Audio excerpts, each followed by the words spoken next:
What up, my friends? Day 132. No excuses 2024.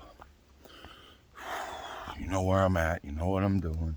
I just had like a lot of stuff in my mind. I don't even know where it came from. It was just like I was walking and I was thinking about, victimization, right? Especially self-victimization. The blame game.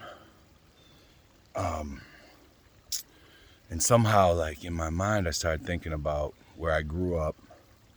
You know, I grew up in Washington, Elms since like 74, somewhere in there. When I was 4 years old, we moved in there. We lived in Cambridge on Green Street before that, and then Worcester, and blah, blah, blah, blah. Anyway, it was predominantly black and Hispanic neighborhood. You know, there was a couple of white families sprinkled throughout. Some you would see, some you would not. Some people just stayed kind of in there.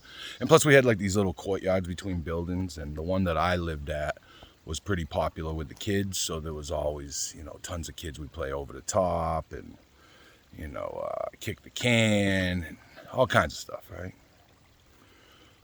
But what I was thinking about was how, like, when I turned 18 years old, my mom was pretty banged up then. My little brother, Jesse, his father had they were selling and buying drugs, right? Doing drugs, crack, heroin. But there was prostitution in the house, shit like that. So the cops were watching them. And they ended up getting busted. Some guy came in, dropped some shit in the windowsill, left, and was like, yeah, they got it, blah, blah, blah. There was a setup, right? So they ended up coming in. Cops came in and grabbed, you know, Mo and you know, charged them and stuff like that. They left my mother at home because my little brother was there, right? So they took his dad. So he got locked up, and he had spent many decades behind bars, Walpole, you know, all kinds of stuff, right? And I mean, he always treated me pretty good, even though he was a criminal. But my mother was a criminal as well at the time. But anyway, and after the arrest, and, you know, there was just crazy shit going on in the house. You know, my little brother was there all the time. He was a toddler at the time, smoking crack, doing heroin right in the living room. His crib was right there. You know, sometimes he wouldn't get fed until I got home late at night, and, you know, whatever. But, you know, I got fed up with it, and I had, you know, yelled at my mother and been like, look, I'm not going to keep coming here, because I was giving her some money and stuff, and, you know, she was stealing shit from my room, weed mostly, but, you know, I was working, buying food, and yada, yada, yada, right? And I was like, you got to do something, you know, you got to change your life, yada, yada, yada. This was right before Thanksgiving, and I felt bad about it. And maybe it was right before Christmas. Anyway, it was right around that time. It was right in the holiday season, right? It was probably 1988, yeah, because I turned 18 that October. And so I'd lived in those projects for my whole life. They moved us out when they renovated them, but that was only right down the street at Pine Street. So like that, everybody in that neighborhood, good, bad, or indifferent, I knew. You know, I grew up with them. That was my community. And, you know, I was a minority in the community, but whatever. You know, I was part of the community for sure. Whether I liked everybody or everybody liked me, you know, that's just not reality, right? That's not how life works. But anyway, so I came home. I felt bad. I bought a bunch of groceries and this, that, and the other thing, and, you know, gifts for my little brother. And, you know, I felt bad. And I come home, and there was a note on the table saying that she had gone to rehab, right? Which was great, but I felt terrible because I was like, I didn't get to apologize or whatever, you know. And, you know, it is what it is. I thought my mom was dying. You know, AIDS was big back then. She was intravenous drug user, smoked crack. And, like, I mean, literally, she was, like, concentration camp thin. Like, you could see all of her bones, hips, everything, you know. Just, I figured she was a goner. She's still alive. She's clean and sober and doing pretty well, you know, for the most part. Just a bit older. But so when she went to rehab, the projects must have found out, and basically right after, you know, it was like a month and a half after my 18th birthday, there was an eviction notice on the door. Like, I had to vacate by the first of the year, 1980, you know, January 1st, 1989. And like, I didn't have any place to go. I didn't know what to do. A friend of mine, Arthur Godshuck, rest in R.I.P. brother. Someone had told me, you got to call Arthur. He wants you to call him. Blah, blah, blah, blah. And my friend Alessandra, they were dating at the time. And so I called him, and he's like, you got to come home. And I'm like, yeah, I don't have a home. He's like, no, this is your home. Come here. And so I moved in with them. But I just remember the feeling of like, and you know, don't get me wrong, I wasn't really hanging out in that neighborhood anymore, but it was the only place that I had known, you know, other than juvie lockup, which was pretty extensive. That was the only home I had ever known. That was the only, like, you know, neighborhood that I grew up in. Even when we had to move out of the project, when I renovated them, we were just right up the road, you know, a couple blocks up the road. And it was the same neighborhood, you know. But I just remember feeling like just such betrayal. And, you know, it's like, but I grew up here. Like, you're going to tell me that I can't, like, because I had friends that I grew up with who were still living there. You know, they were living with their families or whatever. But, it was, you know, some of them had kids, so they had their own apartment in the projects now or whatever.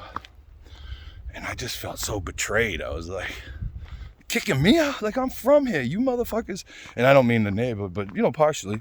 But, like, the state had raised me, so I felt victimized by the state, right?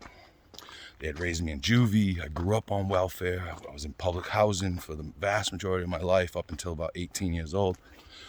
And it was just a weird feeling, you know?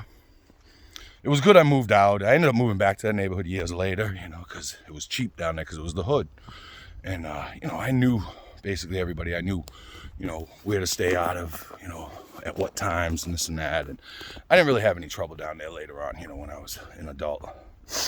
And not that I had much trouble when I was a kid, you know. I mean, you know, there was this, you know, several hundred kids in those two projects. So, you know, you didn't get along with everybody. Some kids were fucking bullies, and some kids were bullied, and, you know, some of us were kind of in the middle. But anyway, I just remember the feeling of that, you know, being like, fucking, I lived here my whole life, and now I gotta go. Like, I wasn't even, you know, back then, well, I don't know, I was gonna say, I wasn't even committing crimes. That's not true. I did have a job and was doing, you know, relatively okay at the time, but, you know, I still had my jackpots and issues and stuff. But, you know, I used a lot of that stuff, a lot of the self-victimization shit, you know, all the time as currency. And, you know, I always felt like, especially Massachusetts, that they owed me something, you know, because I got locked up early. I was state raised, you know. I mean, I used to eat the fucking big cans of peanut butter, powdered milk, and fucking the big block of yellowy orange cheese. You know, cereal, right? They used to give you cornflakes. And what was the other? Like cream of wheat and stuff like that, right? Food stamps back when they were paper money. Come in a book. But anyway, so I use that a lot, you know, and that's why when I see other people, and I'm sure I can still do it, you know, because I catch myself in my head a lot of the time, you know, and a lot of times when I think about the victimization of my own self, it's really embarrassing, so it's hard to really think about sometimes. Like, you know, I'll even find myself, like, in my head getting angry, like, you know, and it's like, dude, you're getting angry at you. Relax. But I don't know, I was thinking about that, man, and it was just like a weird kind of feeling of, you know, loss. I remember that at the time. But, like, I didn't really want to be in that neighborhood anymore, but it did feel like a betrayal from, you know, whatever it is, the powers that be. You know, I'm like, I felt, well, who knows, right? It felt all kinds of ways about it, but, you know, the more I think about it, I'm like, man, it might have been the best thing that ever happened to me. Don't get me wrong, I didn't make all the right moves and decisions after that. I was like, but, you know, I got out of the projects. I haven't been back in public housing since. I've been on public assistance a few times, like SNAP benefits, you know. But other than that, you know, and I'm not on that anymore. I'm really striving to be way more self-sufficient and be able to take care of myself and my family and my loved ones, you know what I mean? But I'll tell you, it is a tough thing to get over, is the victimization of ourselves. You know, no one else could screw me over as much as I screwed myself over, that's for sure. You know, kind of all over the place, but day 132, I'll talk to you when I talk to you. Peace.